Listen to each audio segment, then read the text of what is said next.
When you're used to coming from an urban environment, you don't think of nature as being noisy, but if you come into these forests, especially early in the morning or in the evening, it's deafening. It always surprises me just how noisy these forests are. So right now we're in Borneo. Borneo is the third biggest island in the world and really one of the great rainforests of the world.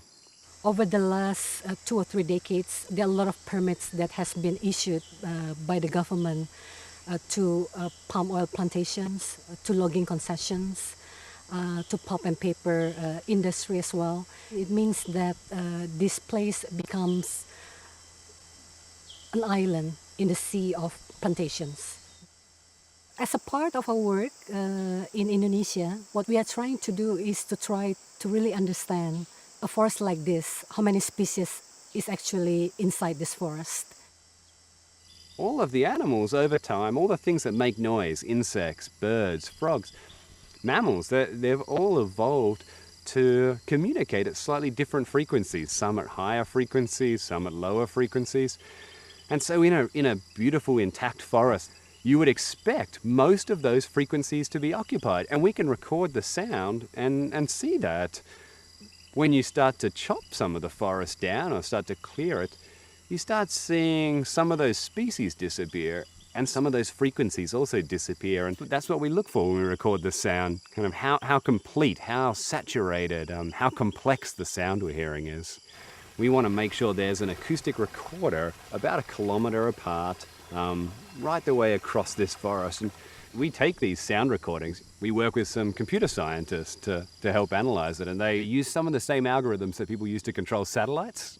We use to run through our acoustic data and turn it into data that we can do something with. When a tropical rainforest is selectively logged, the number of species that are remaining in the forest depend on the logging intensity. We know the effects logging has on a small patch. But then if we consider a whole concession, like this concession Karilastare, which is many tens of thousands of hectares, we don't know whether it would be better for biodiversity to log very intensively from a small patch, let's say one corner of the concession, and leave the rest of the concession as it is, just as a protected forest, or whether it would be better to look at a much lower intensity but over a larger area. We are really hoping that the result of this acoustic study can tell us information that we never know before, that will be useful not only for us but also for the communities, for the forest managers, for the palm plantations, in a way that how they can actually improve their practices further.